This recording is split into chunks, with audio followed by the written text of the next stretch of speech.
Assalamualaikum warahmatullahi wabarakatuh.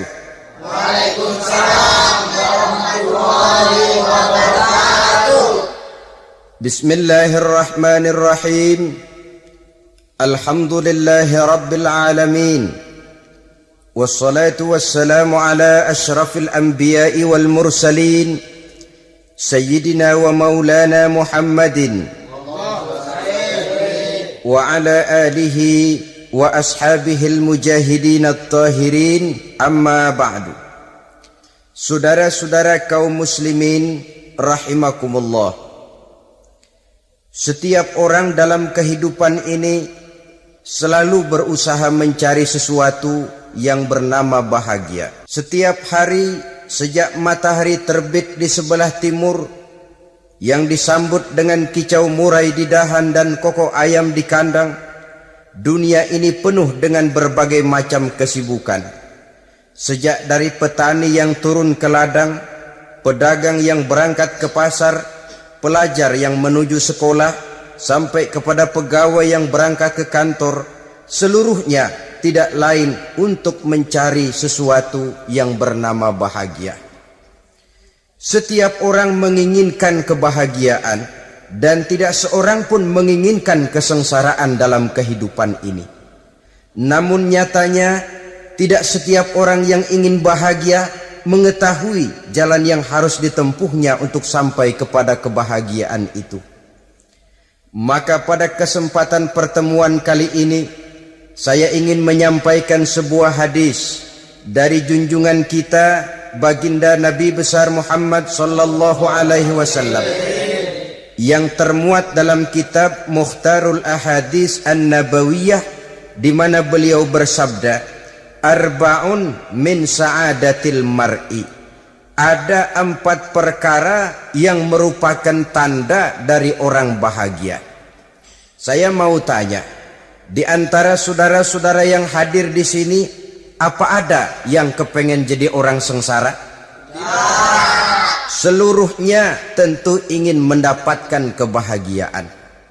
Maka menurut resep dari Nabi kita, tanda orang bahagia itu 4. Jadi kalau saudara ingin bahagia, harus mempunyai 4 perkara ini. Yang pertama, orang bahagia itu kata Nabi, darun wasi'un. Punya rumah biar bagus asal gede. Enak ngaturnya, daripada sudah punya rumah kecil, adanya di pinggir kali, gubuk, kalau hujan bocor, miring lagi, kiamat.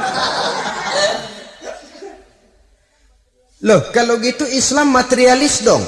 Hadis ini boleh diartikan dengan makna hakiki, arti yang sebenarnya.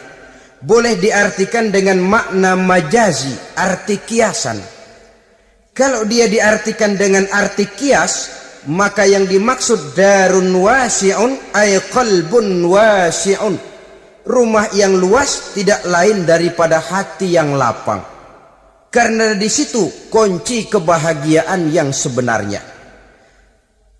Walaupun kita cuma tinggal di petak berukuran 2 kali 3 meter, kalau hati kita luas rasanya rumah itu. Tapi biar rumah kita halamannya saja puluhan ribu hektar, ada kolam renangnya, kamar tidurnya tidak lagi terhitung. Kalau hati yang menempati rumah itu sempit, maka akan terasa sempit jugalah rumah itu.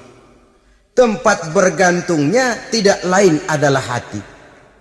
Marilah kita mencoba melihat berbagai pandangan orang tentang bahagia ini.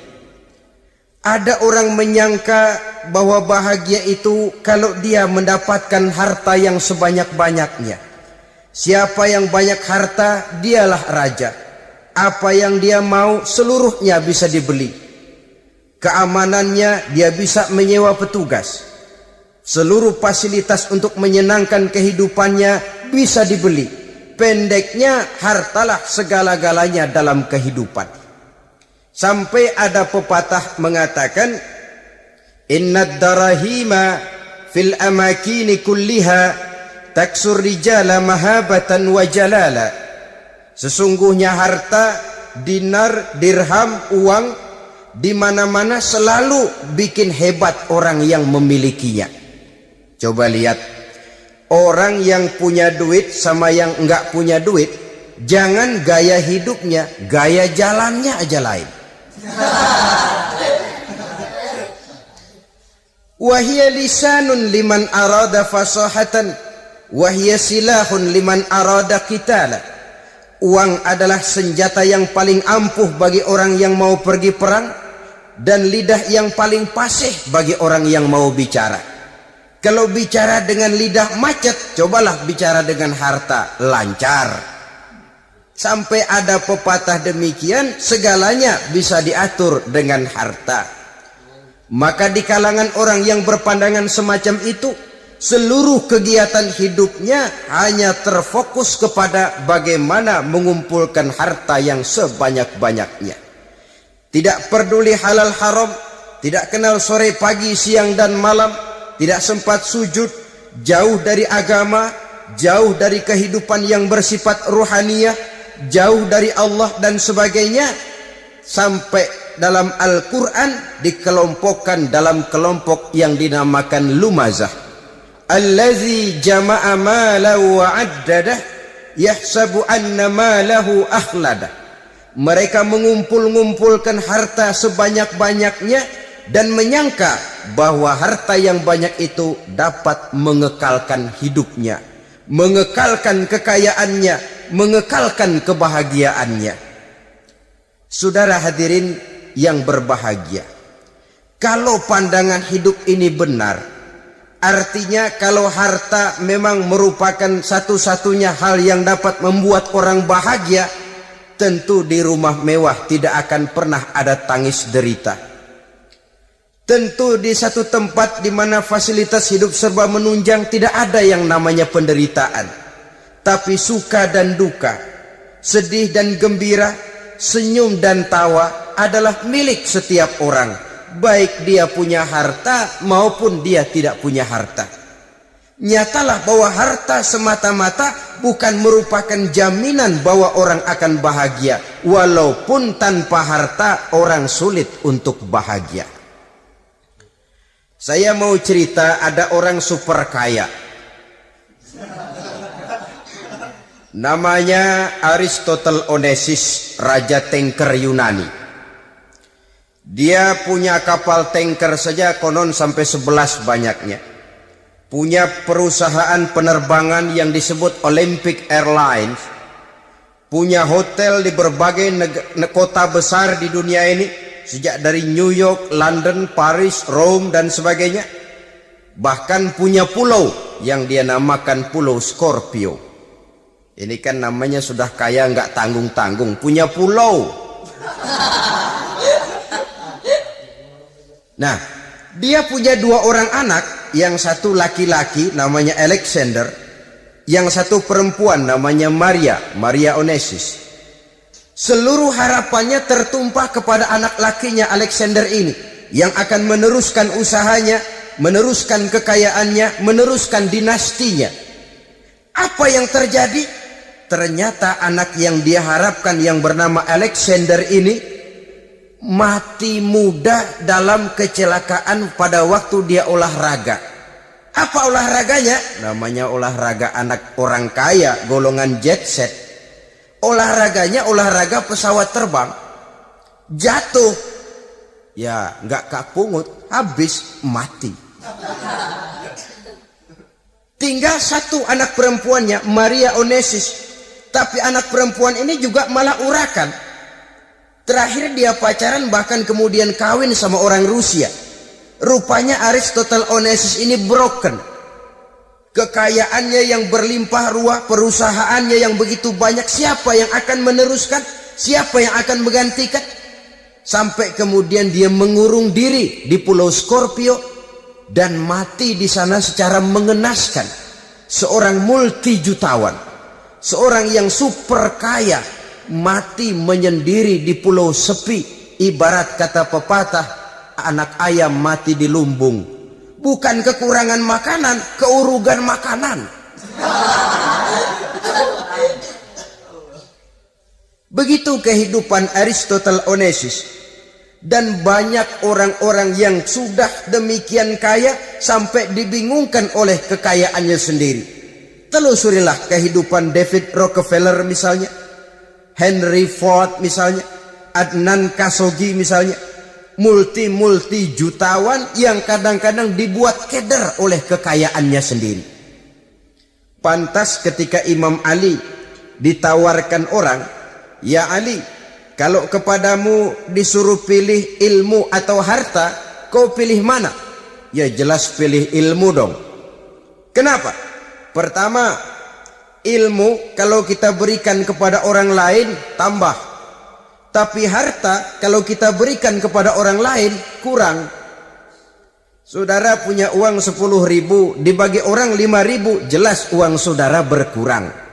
Tapi saudara punya ilmu diberikan kepada orang lain bisa, saudara pun makin mantep. Tidak lantas jadi bodoh karena ngajarin orang. Saudara bisa Fatihah lalu mengajarkan orang Fatihah. Orang bisa, saudara pun makin hafal. Tidak lantas setelah diajarin orang ilmunya hilang. Begitu datang dia minta orang, "Tolong ajarin saya Fatihah." Udah habis, nggak ada.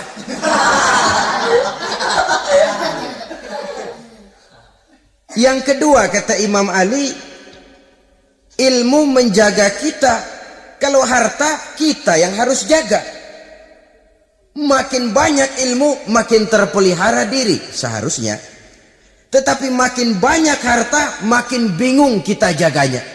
Sampai kadang-kadang kalau perlu seluruh keliling rumah dipasangi alarm. Belum cukup disewakan anjing besar-besar, pasang di depan pintu, awas anjing galak. Masih belum cukup juga cari centeng tukang-tukang kepruk jaga rumah. Masih terasa belum aman padahal rumahnya dikelilingi tembok besar. Di balik tembok ada pintu-pintunya tebal. Di balik pintu itu terbuka masuk kamar, kamar pun ada pintunya, pintunya pun kuat. Masuk ke dalam kamar ada lemari, lemarinya pun pintunya kuat, dikunci, kuncinya pun kuat. Tapi terhadap seluruhnya yang timbul cuma sekedar was-was saja. Kesimpulannya sekali lagi, tanpa harta orang memang sulit untuk bahagia. Tapi harta semata-mata tidak merupakan jaminan orang akan bahagia. Dengan hati yang luas, itu modal utama untuk mencapai kebahagiaan hidup. Orang yang hatinya luas, saudara-saudara, punya hati yang lapang, melihat kenyataan hidup ini, dia bersyukur senantiasa kepada Allah. Lantas tidak timbul hasud dan iri hatinya. Oleh karena itu, jiwanya selalu lapang. Kalau tidak, cupik hati namanya. Dangkal pandangan, tidak senang melihat orang lain dapat nikmat, dan itu sering dijadikan contoh. Kalau orang yang lapang dada, dia lihat tetangganya beli TV baru, dia berkata, "Alhamdulillah ya, tetangga kita beli TV, mudah-mudahan kita bisa ikut nonton." Lapang dadanya. Tapi orang yang sempit hati, lihat tetangga beli televisi, meriang. Enggak diapa-apain, meriang. Besoknya dengar tetangga beli motor, makin sakit, ke rumah sakit. Lalu di rumah sakit dengar tetangganya beli mobil, mati. Disiksa oleh perasaannya sendiri. Orang kalau hati sudah sempit dalam hidup, kemanapun dia pergi, sempit rasanya medan kehidupannya. Kemudian kita melihat juga ada orang yang menilai bahwa bahagia itu katanya kalau punya kedudukan yang tinggi, pangkat yang agung, wibawa yang besar. Mungkin betul, tapi mungkin juga tidak. Bergantung kepada hati orang yang punya pangkat itu. Sama dengan harta tadi. Harta akan membawa bahagia kalau dia jatuh ke tangan orang yang berhati lapang.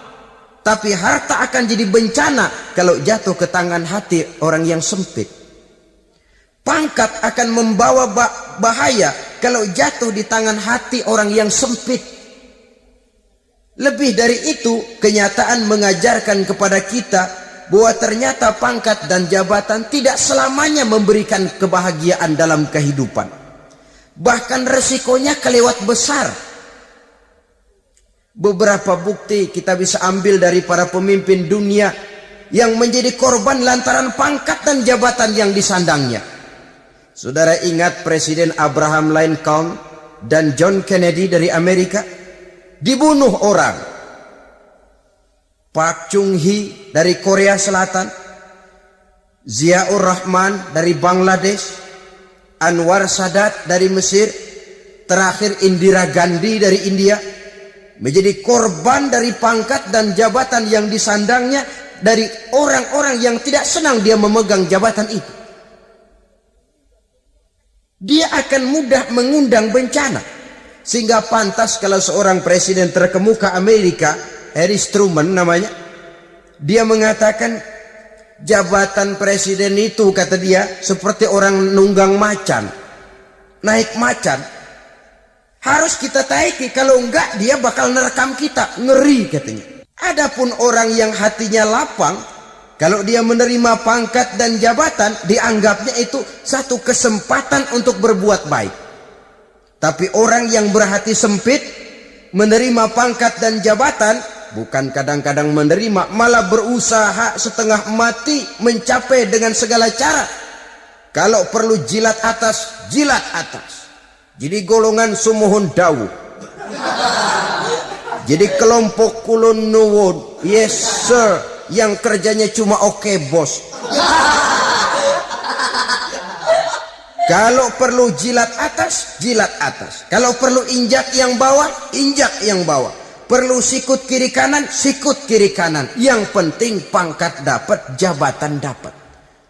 Orang yang semacam ini, kalau sudah mempunyai pangkat dan jabatan, biasanya dia tidak menganggap itu sebagai amanah, tidak menganggap sebagai kesempatan berbuat baik, tapi malah kesempatan untuk memperturutkan hawa nafsunya yang dilatar belakangi oleh kesempitan hatinya tadi.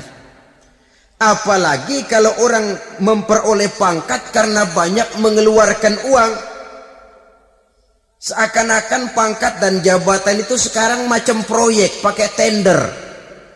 Siapa yang berani bayar segini, naik. Nggak berani, minggir. Padahal logikanya, kalau orang mencapai satu jabatan karena banyak mengeluarkan uang, hampir bisa dipastikan bahwa setelah jabatan itu dia pegang, langkah pertama yang akan dilakukannya ialah berusaha bagaimana uang yang dia keluarkan supaya kembali. Ya paling kurang pulang modal dulu dong. Soal mikirin rakyat soal nanti, tapi ini modal harus pulang. Itu celakanya kalau orang memperoleh pangkat dan jabatan cuma karena banyak mengeluarkan uang. Jarang orang yang mempunyai keyakinan dan pandangan bahwa pangkat dan jabatan merupakan amanah. Jadi sekali lagi, pangkat dan jabatan mungkin saja membawa kebahagiaan kalau jatuh ke tangan orang yang berhati lapang. Tapi bisa jadi bencana kalau dia jatuh ke tangan orang yang mempunyai hati yang sempit. Dan lagi-lagi stresnya hati yang lapang. Lalu sebagian orang, saudara, ada yang berpandangan katanya bahagia itu kalau jadi orang terkenal, mempunyai popularitas, menjadi idola di kalangan remaja, di kalangan orang tua, di segala lapisan masyarakat. Padahal makin populer orang makin terikat dia. Ya kalau macam kita ini kan nggak punya nama, nggak populer, tengah malam buta mau nongkrong di warung Tegal aman. Tapi pangkat, jabatan, kedudukan, popularitas menyebabkan kita diikat dengan berbagai macam peraturan. Cuma mandi sama ke WC saja yang nggak dikawal.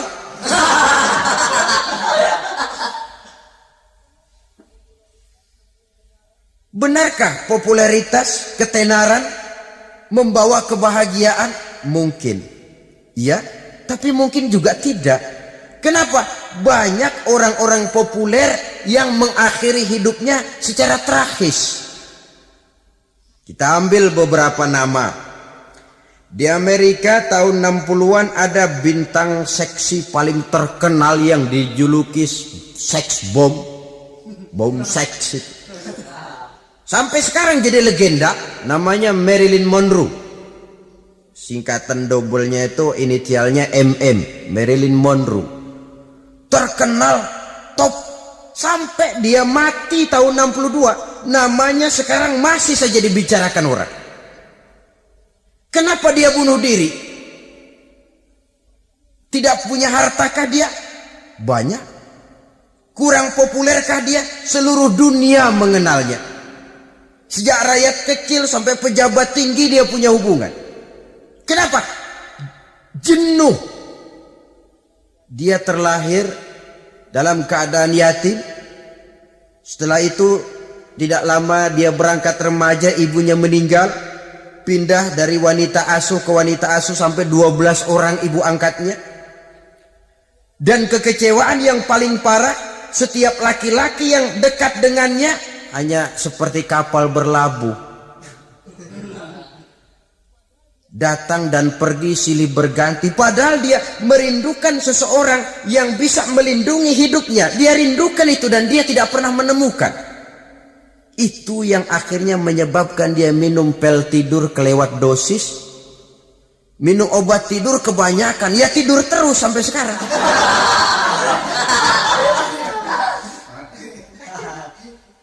Dia mengakui, saya telah memiliki ketenaran, tapi saya tidak pernah hidup dalam ketenaran itu. Saya pandai main sandiwara, tapi saya ingin hidup dalam alam yang real sebagaimana umumnya orang. Itu yang dia rindukan. Menyusul jejak yang namanya Marilyn Monroe ini, Billie Holiday, saudara kenal tentu, di rumah sakit dirawat. Dia juga minum obat overdosis, mati lagi.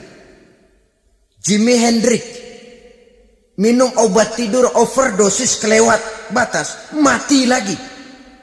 Lalu yang menghanyutkan diri di danau, Janis Joplin dan Brian Jones.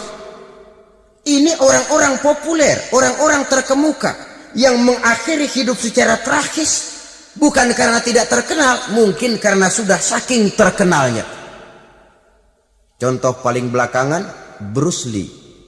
Wah, ini tukang-tukang keprok tentu kenal siapa dia. Sampai sekarang pun tabir kematiannya masih merupakan misteri. Dan yang masih hidup juga menunjukkan gejala yang aneh. Michael Jackson, rumahnya di Beverly Hills itu dijaga sedemikian rupa. Dan dia selalu curiga kepada setiap makanan. Harus steril, bersih dari segala macam kimia. Kemana dia pergi? Itu tukang-tukang keprok sudah selalu menjaga dan mengawal. Dan dia seakan takut menunjukkan mukanya yang asli. Hingga kalau tampil ke tengah di luar show, dia kadang memakai pakaian yang tidak menunjukkan dia yang sebenarnya. Takut dikenali orang. Ternyata popularitas sering jadi momok yang meracuni kehidupan manusia. Oleh karena itu, benarlah junjungan kita pada saat beliau mengajarkan orang akan bahagia kalau dia mempunyai hati yang lapang. Nah, sekarang masalahnya untuk mendapatkan hati yang lapang caranya bagaimana? Kita kembali kepada konsep Quran. Allah mengajarkan, ala inna bi dzikrillahi tatmainnul qulub. Ketahuilah bahwa dengan banyak mengingat Allah, hati akan tenang, jiwa akan lapang. Dengan kata lain, dekat dengan agama, merasakan kehadiran Allah dekat dalam hidup. Itu muara pertama untuk mencapai hati yang lapang. Ala inna bi dzikrillahi tatmainnul qulub. Jangan macam orang sekarang ingin mendapatkan ketenangan lalu tapak di puncak gunung, di gua-gua, di tempat sepi. Iyalah kalau nggak ada ular. Kalau tergigit ular berbisa, ketenangan belum, mati jelas itu. Islam positif untuk mendapatkan ketenangan. Ala inna bizikrillahi tatmainnul qulubi. Bahwa ketahuilah bahwa dengan banyak mengingat Allah, hati akan tenang, jiwa akan lapang, nuansa pikiran akan luas.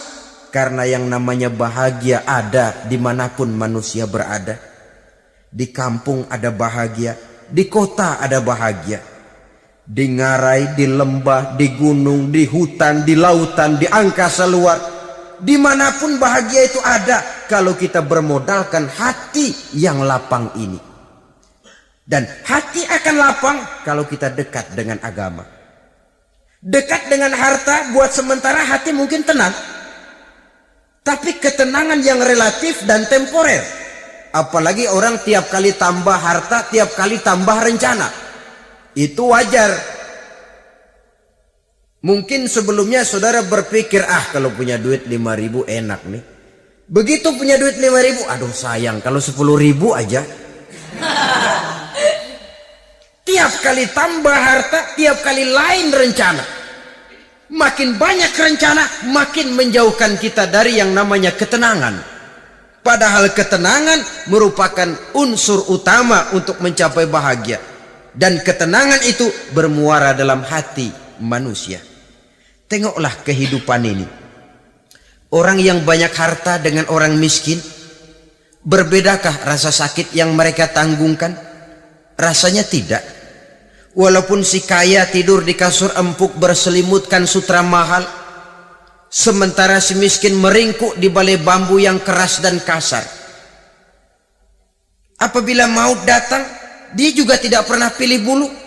Maut datang menjemput si kaya di singgasana keemasannya, dikelilingi oleh para pengasuh, dayang dan inang serta para pengawal. Dan maut pun datang menjemput si miskin papa, sehingga ia tergelepar di tepian jalan. Kedua-duanya bernama mati. Kalau nyata bahwa sakit yang ditanggung si kaya tidak beda dengan sakit yang ditanggung si miskin, bukan harta semata yang membuat orang bahagia. Hati yang tenang, jiwa yang lapang penuh kedamaian, karena banyak berzikir dan mengingat Allah, itu merupakan modal utama untuk mencapai sesuatu yang bernama bahagia.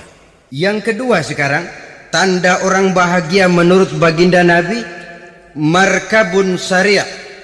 Orang bahagia itu, kata beliau, punya kendaraan biar cepat asal lancar. Artinya kemana dia mau pergi mudah. Apa maksud hadis ini? Kalau kita kaji lebih dalam, kendaraan itu kan alat transportasi. Transportasi tidak lain adalah usaha memudahkan komunikasi. Pindah dari situ kepada teori bahwa manusia adalah zon political, makhluk bermasyarakat yang tidak bisa memenuhi kebutuhan hidupnya secara sendirian. Kita memerlukan keberadaan orang lain dalam kehidupan ini. Untuk memakai baju saja kita sudah perlukan petani yang tanam kapas, pabrik yang memintal kapas jadi benang, pabrik yang menenun benang jadi kain, sampai kepada mesin jahit, sampai kepada tukang jahit. Itu cuma untuk memakai pakaian saja. Tidak seorang pun di antara kita yang sanggup memenuhi kebutuhan hidupnya secara sendiri. Kita perlu orang lain. Maka kebebasan dalam arti mutlak, kebebasan tanpa batas, itu tidak mungkin ada dalam kehidupan. Karena kita mengadakan yang disebut interaksi sosial. Setiap kegiatan kita tentu melibatkan orang lain. Menurut kita barangkali kita bebas jalan di jalan raya semaunya, tapi orang lain berkendaraan pun merasa bahwa ini ada juga jalan haknya, dan begitu selanjutnya. Oleh karena itu, maksud dari kendaraan yang cepat ini adalah khulata'uhu ma'as solihin. Lingkungan pergaulannya terdiri dari orang-orang soleh. Pergaulannya luas. Kemana dia pergi ada temannya. Kesulitannya ada tempat dia cerita. Dan kesulitan kalau sudah diceritakan kepada orang lain, taruh kata orang itu tidak bisa menolong, namun menceritakannya kepada orang yang kita percayai, kan paling kurang sudah mengurangi beban jiwa, mengurangi tanggungan batin, merasa masih ada tempat kita cerita. Maka lebih baik orang awam yang mau bergaul ketimbang orang setengah alim tapi ngunci pintu. Sebab nantinya akan timbul sikap picik, cupik pandangan, dan tidak luas menghadapi kenyataan dalam kehidupan ini. Namun yang harus kita garis bawahi, pergaulan memang mesti luas. Namun jangan sekali-kali lupa bahwa pergaulan sangat besar pengaruhnya dalam ikut membentuk kepribadian manusia. Sehari-hari bisa kita bilang, kalau kita dekat sama tukang minyak wangi, sekalipun nggak dibagi minyaknya, baunya tentu dapat. Betul? Betul. Tapi dekat sama tukang elas, walaupun nggak kena apinya, asapnya mesti kena. Kalau Syauqi mengatakan lebih jelas lagi, man asyaral asrafa asa musyarrafan wa muasyiral anzali ghairu musyarrafin. Awalam taral jildal hakira muqabbalan bisagri lamma sara jildal mushaf. Siapa yang bergaul dengan orang mulia, dia bakal ikut menjadi mulia. Tapi siapa yang berteman dengan orang hina, dia tidak bakal ikut menjadi mulia. Tidakkah kau lihat, kata Syauqi, kulit kambing yang hina pun dicium orang ketika menjadi kantong Quran. Kulit kambing hina, kalau dia sendirian gak ada yang mau cium. Tapi begitu dia bergaul dengan Quran, menjadi kantong Quran, dipakein minyak wangi, ditaruh di tempat yang tinggi, mau diambil dicium dulu, dibawa dengan penuh hormat dan hati-hati. Kulit kambing yang hina lantaran berteman dengan Quran, numpang mujur. Tapi coba lihat kalau kulit kambing berteman dengan kayu, jadi beduk, habis. Zohor dikemplang, asar dipukul. Itu pun sedikit saja, cuma salah milih teman. Yang temannya Quran dihormati orang, yang temannya kayu lantaran jadi beduk, gelap-gelap subuh orang udah kemplangin.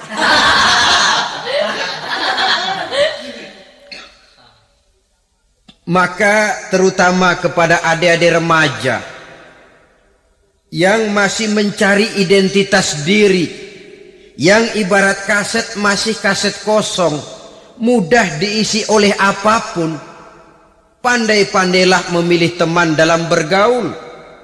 Karena banyak orang yang tadinya baik-baik, ketika terseret dalam pergaulan dengan orang yang tidak baik, kebaikannya menjadi lentur dan luntur. Tapi berapa banyak bajingan-bajingan tengik, orang-orang yang berlumur noda dan dosa, tiap hari melakukan maksiat, namun bergaul dengan orang yang baik-baik, pada akhirnya sedikit demi sedikit beringsut dan berangsur dia terbiasa mengikuti kebaikan-kebaikan. Saya tekankan ini kepada remaja karena mereka masih mencari identitas diri. Apa yang mereka lihat mereka mau, apa yang mereka dengar mereka ingin tahu. Coba lihat kehidupan remaja. Pulang nonton film Rambo, pengen jadi Rambo, gagah, maunya belekai melulu. Pulang nonton film Superman, pengen bisa terbang. Pulang nonton India, nyanyi melulu. Wajar, mereka masih mencari identitas diri. Saya ini sebenarnya siapa? Lingkungan, pergaulan akan membentuk itu. Karena itu pandai-pandailah bergaul, karena ia sangat besar pengaruhnya dalam ikut membentuk kepribadian manusia. Apalagi sifat yang jelek lebih cepat menularnya ketimbang sifat yang baik. Sifat yang baik, watak yang soleh itu lambat sekali untuk menular. Tapi yang tidak baik, kan prosesnya mah kalau remaja biasanya mula-mula dengar. Karena dengar lalu pengen tahu. Karena pengen tahu lalu ngeliatin. Begitu ngeliatin kan pengen nyobain. Setelah nyobain ketagihan. Nah, ini prosesnya. Yang namanya ganja, morfin, narkotik, awalnya kan begitu. Mula-mula dengar katanya kalau sudah fly to the sky, sudah melayang ke langit, katanya disitulah puncak kebahagiaan. Mulanya cuma dengar. Karena dengar pengen tahu. Karena pengen tahu lalu ngelihat, kumpul sama orang yang suka ngeganja. Setelah ngelihat, lah pengen ngerasain. Begitu ngerasain enak juga, ketagihan. Kalau sudah ketagihan jadi penyakit kronis, bisa merembet kepada yang lain. Iya, kalau orang tuanya mampu untuk beli morfin, beli ganja. Kalau tidak kan pikirannya ngayap, jemuran siapa ya gue sabet. Timbullah perbuatan-perbuatan negatif yang bermula dari salah pergaulan. Apalagi buat adik-adik remaja yang tinggal di kota-kota besar, yang pengaruh budaya, pengaruh kesenian, pengaruh struktur kehidupan yang nampak makin individualistis, di mana persaingan tajam, tensi ekonomi tinggi, orang mudah mengalami stres.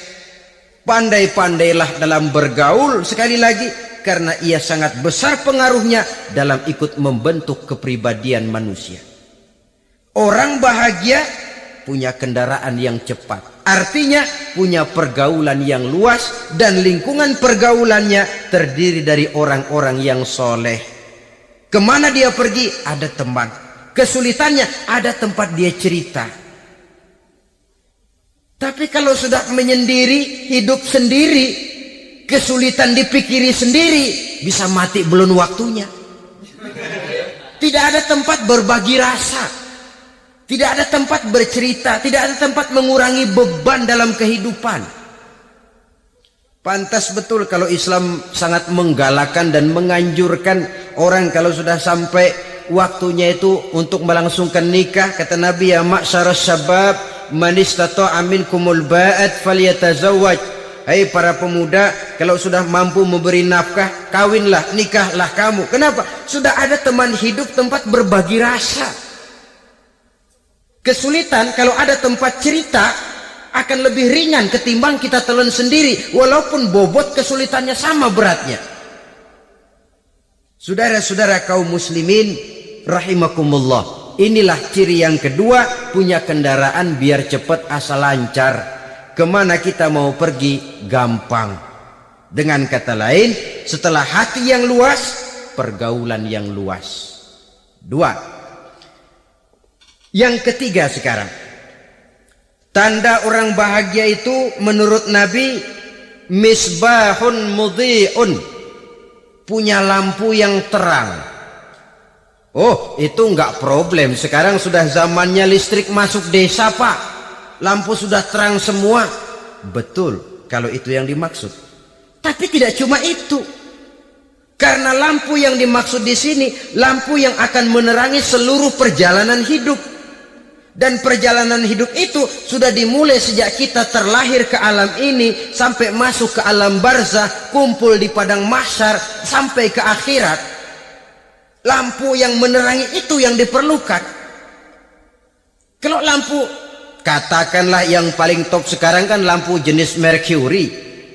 Taruhlah itu di rumah kita, dia cuma menerangi rumah kita. Menerangi hati pun tidak sanggup. Bila kita masuk ke alam barzah, alam kubur, sanggupkah si Mercury yang begitu terang menerangi alam barzah kita? Tidak sanggup lagi. Sanggupkah lampu yang ratusan watt, bahkan puluhan ribu watt menerangi kehidupan di padang mahsyar? Tidak akan sanggup lagi. Kalau demikian, yang dimaksud lampu yang terang di sini apa? Tidak lain amal soleh, kebajikan yang kita lakukan dalam hidup. Itu yang akan jadi lampu penerang. Di dunia nama kita akan terang. Jasad kita boleh hancur terkubur tanah, tapi nama kita akan dikenang orang. Begitulah kalau orang meninggalkan kebajikan dalam hidup seperti sekarang. Ribuan orang tiap saat berziarah ke kubur Imam Syafi'i, ke kubur Imam Malik, ke kubur Imam Ghazali. ke kubur orang yang baik-baik, orang yang soleh-soleh. Kebajikannya yang ditinggalkan, yang mengukir namanya dengan tinta emas. Sehingga saudara sudah terbaring di alam kubur, orang lewat, Allah ini kuburannya Fulan bin Fulan, dulu ini kebaikannya Masya Allah, saya ikut merasakan. Mari kita mampir sebentar, kita Fatihah. Mohon disampaikan Allah pahalanya kepada almarhum. Al-Fatihah. Itu kalau orang baik-baik. Lalu saudara tanya, Pak, orang mati dikirimin Fatihah apa nyampe pahalanya? Saya jawab, kalau saudara nggak percaya, mati dulu dah. Nanti saya Fatihain, tungguin di sana. Umpama nggak sampai, balik lagi kemari. Sekarang ini kan maunya otak-otakan saja. Kalau nggak masuk otak, nggak percaya. Padahal alam gaib itu nggak bisa diotak-otakin. Sama saja dengan saudara pernah dengar cerita kapal tanpa emas tenggelam kan? Pernah nggak? Di mana? Ya, di laut Masalembo. Begitu ketampo emas tenggelam, ratusan penumpang itu terjun ke laut, dipermainkan gelombang, berjuang menghadapi maut itu. Orang lagi timbul tenggelam di lautan, dihantam ombak, kita tengokin pakai helikopter. Pak, lagi timbul tenggelam ya? Iya, tolongin. Jangan khawatir Pak nih, saya kirim intan Pak, harganya 10 juta. Kira-kira orang yang timbul tenggelam di laut seneng nggak? Tidak. Kan mahal toh intan 10 juta.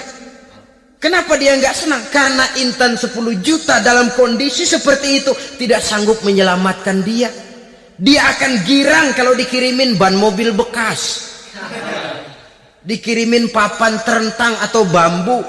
Intan yang 10 juta dia nggak girang, ban mobil bekas yang 1000 perak, tuh pegang, itu yang dia girang betul.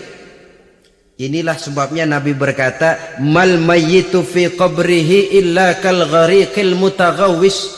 Orang yang meninggal di alam kuburnya seperti orang timbul tenggelam di lautan. Yantaziru da'watan min ahli, menunggu doa dari keluarganya yang masih hidup. Duh, bapak saya sudah meninggal, saya sayang benar sama dia. Kirimin kulkas ke kuburannya Itu sama saja dengan tadi orang tenggelam di lautan dikirimi intan yang harganya 10 juta, tidak sampai. Begitulah kalau kebajikan yang kita tinggalkan dalam hidup, sudah mati pun kubur kita masih diziarahi orang. Tapi kalau jahat yang kita tinggalkan, boro-boro lah orang mau doa lewat dekat kuburan kita juga serem. Tuh bajingan dulu mati dipendem di situ tuh. Jangan lewat situ, ntar kesurupan, jangan. Lewat saja orang ngeri. Konon lagi membacakan Fatihah dan mengirimkan doa. Hidup pada hakikatnya adalah kesempatan untuk berbuat baik. Maka sekali kesempatan itu diberikan, manfaatkan dengan sebaiknya. Sebab kesempatan kedua tidak akan pernah ada. Kesempatan berbuat baik di sini, di akhirat sudah pembalasan namanya. Sekali kesempatan itu dicabut, dia tidak akan pernah dikembalikan lagi. Kata Iqbal, hidup tidak mundur ke belakang, Bung. Berhenti diinjak orang, mundur hancur. Tidak ada kata mundur dalam hidup ini. Berhenti diinjak orang, mundur kecebur. Tidak ada kata lain, harus maju dalam kehidupan dalam artian yang positif. Hidup adalah kesempatan untuk mengumpulkan kebajikan yang sebanyak-banyaknya. Di situ nilai daripada manusia. Sekarang ini memang nggak kelihatan kok, orang yang banyak pahala sama yang banyak dosa nggak kelihatan kok. Barangkali kalau habis bikin dosa palanya pada benjol, mungkin orang takut sama dosa. Tapi sekarang sama saja, orang yang banyak dosa dengan yang nggak banyak dosa jalan bareng dari belakang, sama, nggak kelihatan beda. Tapi ada waktunya di mana pahala memegang peranan, di mana dosa diperlihatkan. Sama saja kalau kita bawa mobil siang, lampu kan nggak begitu berfungsi. Apa lalu bilang, alah ini lampu berat-beratin, copot-copotin aja dah. Tidak perlu begitu. Kenapa? Pada satu saat malam senja akan datang. Bila matahari terbenam, senja pun datang, gelap mulai merayap, disitulah baru terasa perlunya lampu. Pahala begitu. Sekarang orang yang nggak ada pahalanya nggak kelihatan dalam kehidupan. Tapi pada satu saat senja kehidupan akan datang. Ajal merenggut nyawa, malam merayap, dan hidup mulai diliputi kegelapan di alam barzah. Dikala itu kalau nggak punya lampu, alangkah malangnya kita. Sebab amal yang baik, kata Nabi, di alam barzah itu akan diciptakan menjadi perempuan yang cantik menemani kita.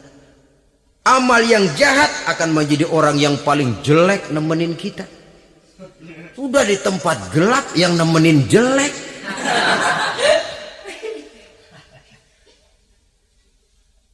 Kaum muslimin rahimakumullah.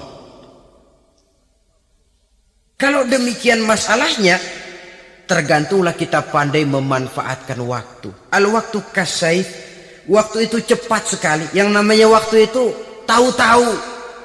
Tahu-tahu udah tahun 87. Tahu-tahu udah begitu. Tahu-tahu yang kemarin anak-anak, sekarang udah pada punya anak. Tahu-tahu saja itu. Begitu cepat waktu berlalu. Kalau tidaklah pandai kita memanfaatkannya, akan rugi kita. Nabi bersabda, "Man kana yaumuhu khairun min amsihi fahuwa rabih."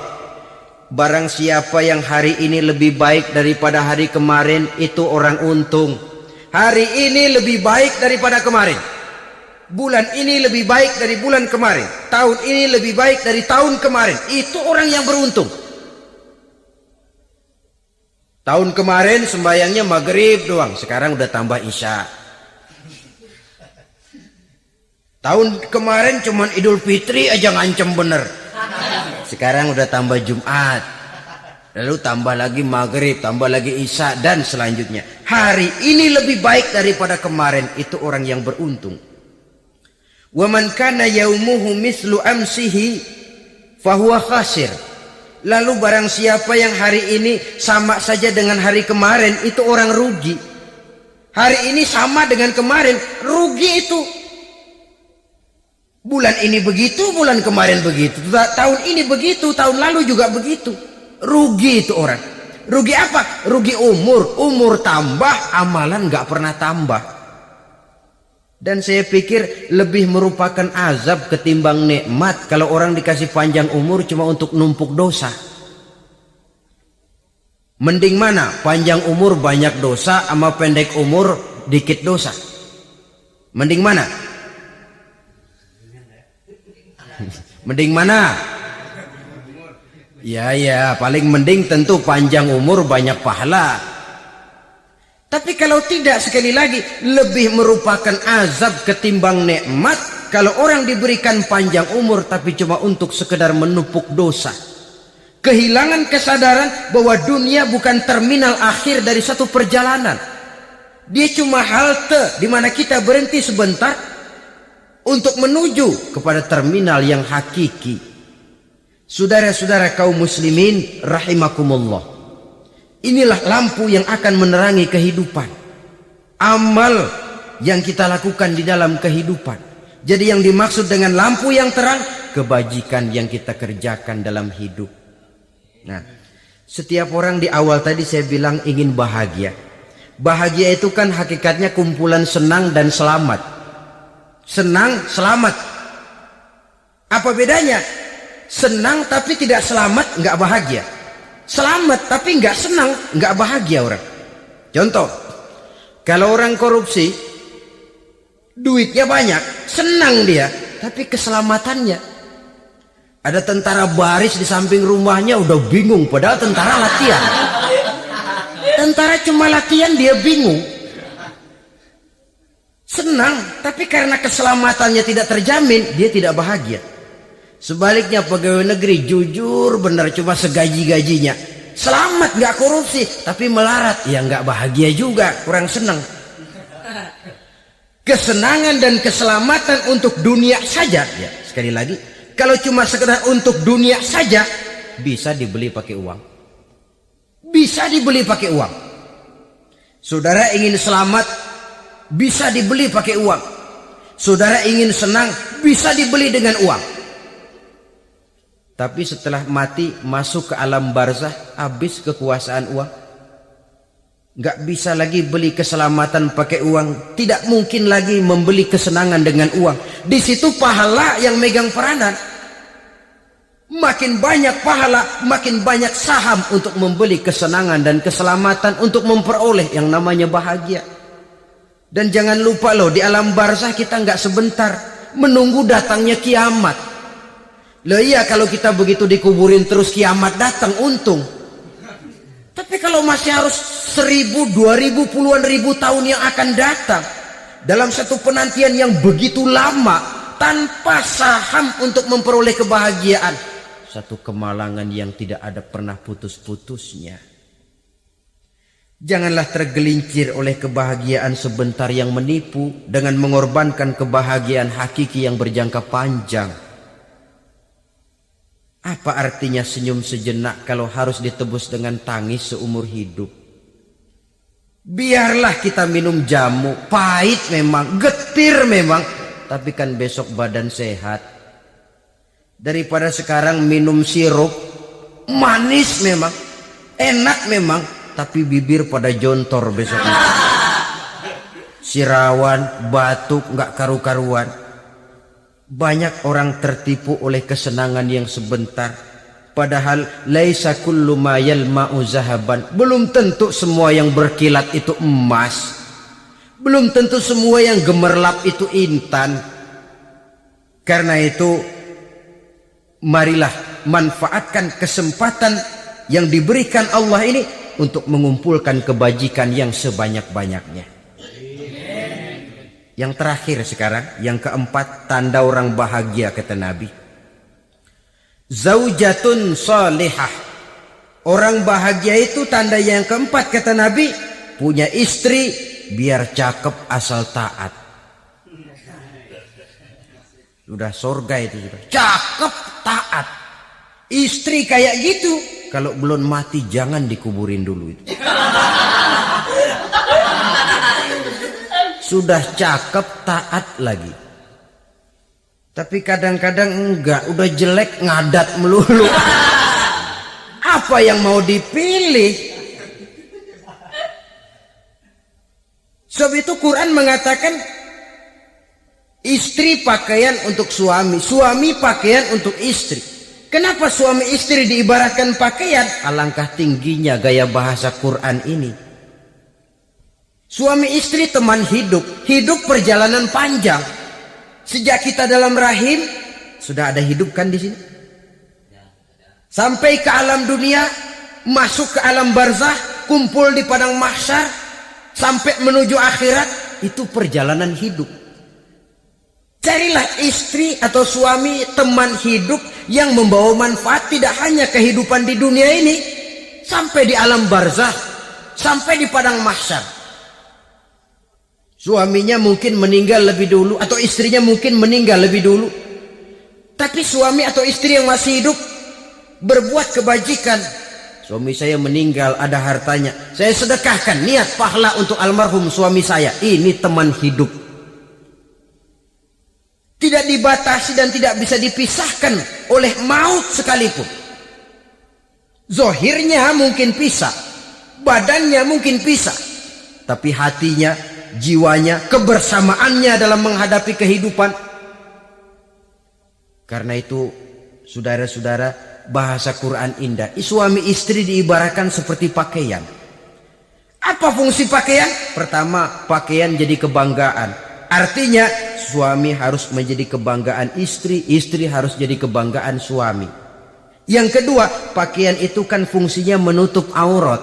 Artinya sesama suami istri harus saling menjaga kekurangan masing-masing. Jangan malah sesama suami istri saling membongkar rahasia dan aibnya sendiri-sendiri. Istrinya diceritain jeleknya di mana-mana, atau suaminya dibongkar rahasianya di pasar umum. Itu sudah tidak lagi berfungsi sebagai pakaian. Kenapa semua ini diperlukan? Karena kita menyadari bangsa yang baik, terdiri dari masyarakat yang baik. Masyarakat yang baik merupakan susunan dari warga yang baik.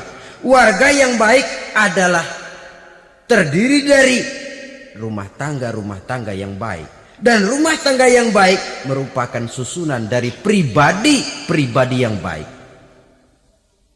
Dari situ langkah dimulai. Membangun satu bangsa yang baik diawali dengan membangun rumah tangga yang baik, dengan menciptakan pribadi yang baik. Sehingga dari sini diharapkan berkembanglah nilai-nilai kebaikan. Orang akan bahagia mempunyai istri yang soleh.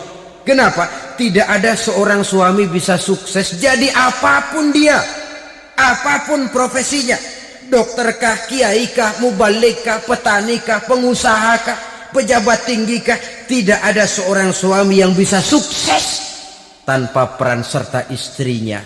Walaupun memang peranan itu tidak begitu kelihatan, tapi sangat menentukan.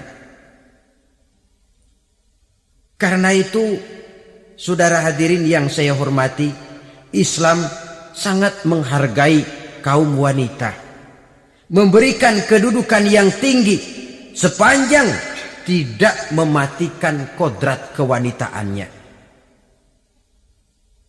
Nah, kalau sudah kesuksesan ini diawali dari rumah tangga, karier di masyarakat mudah untuk dikejar. Tapi keberantakan di rumah tangga merupakan kegagalan pertama di tempat lain. Nah, inilah saja yang dapat Al-Fakir sampaikan pada pertemuan kali ini. Terima kasih banyak atas segala perhatian. Mohon maaf atas segala kekurangan. Usikum wa nafsi bitaqwallah. Wassalamualaikum warahmatullahi wabarakatuh.